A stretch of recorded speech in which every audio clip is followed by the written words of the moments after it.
Imagine one of Europe's most powerful dynasties, the Habsburgs.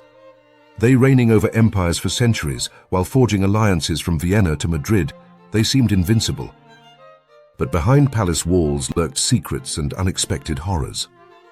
Although they appeared unbeatable, they concealed a mystery that would one day destroy their power forever. Today, we dive into the story of the Habsburgs, a dynasty for which family ties were both a strength and a curse. A world intertwined by blood. We tend to think that incest is rare. However, anthropologists suggest that around 80% of marriages throughout human history have involved close relatives. So why did commoners fear intermarriage, while monarchs actively pursued it? In their world, incest was a strategic weapon, a way to preserve wealth and consolidate power exclusively through their bloodline. For the Habsburgs, family ties became a weapon. Exclude strangers, let power remain in the blood.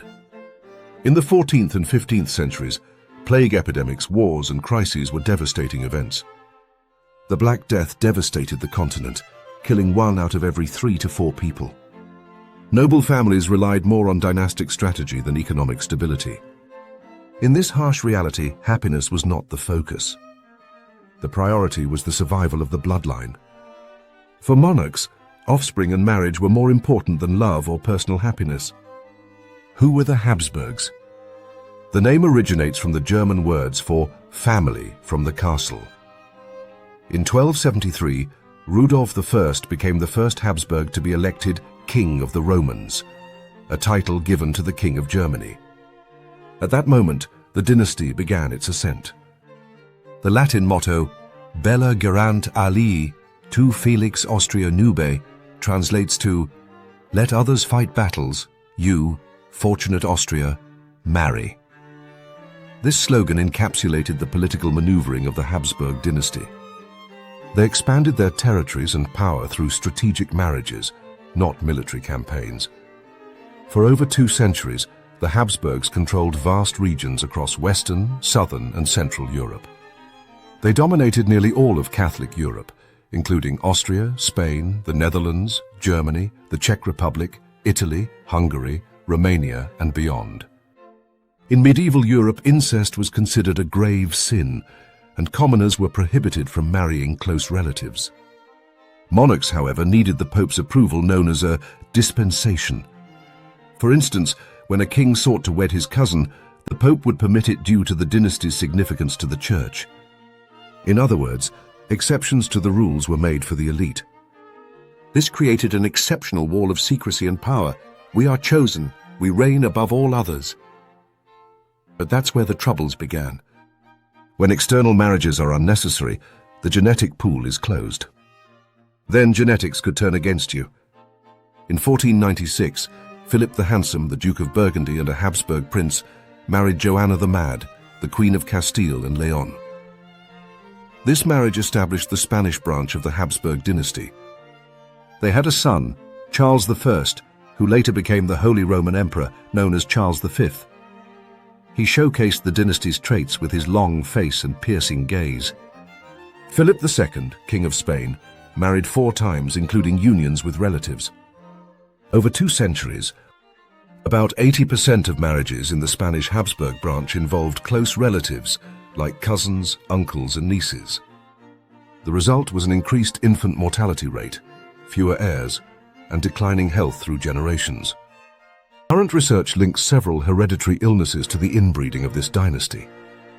Charles II of Spain, nicknamed El Hechizado, the Bewitched, was the last of Spain's Habsburgs. His inbreeding coefficient is estimated to be around 0.254, which is comparable to the coefficient of children born to siblings. He couldn't speak until he was 4, nor could he walk until he was 8. He endured epilepsy and infertility.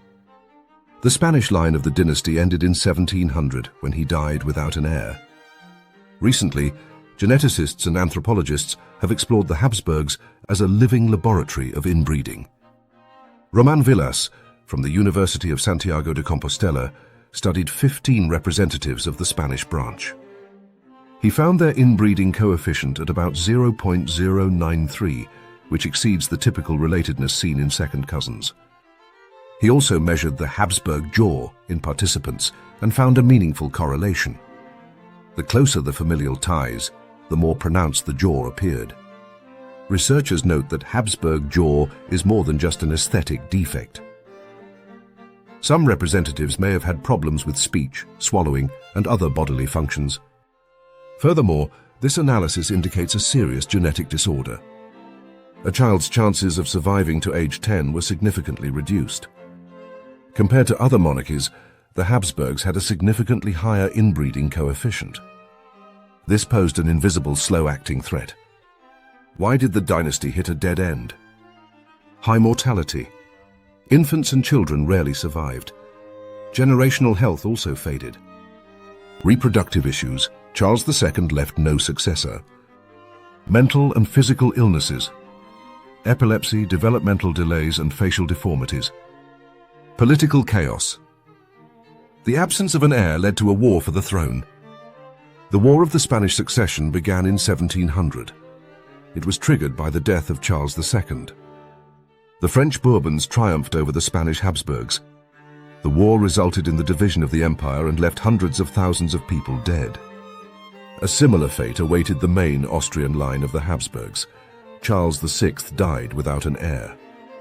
The line of succession shifted to the family of Maria Theresa. This established the House of Habsburg-Lorraine. The strategy that brought them to power has turned against them. Despite losing power, their genetics lingered on. The parallels with other monarchs highlight the blue blood mystery. Yes, the Habsburgs were perhaps an extreme case. However, many other European royal families also married relatives. Blood was considered pure, and alliances with equally prestigious families were highly valued. For example, hemophilia plagued the family of the last Tsar of Russia, Nicholas II. It spread through unions among European royalty. His mother was Princess Dagmar of Denmark, and his paternal grandmother was Princess Wilhelmina Marie of Hesse and by Rhine. Or, the British Queen Elizabeth II married a third cousin.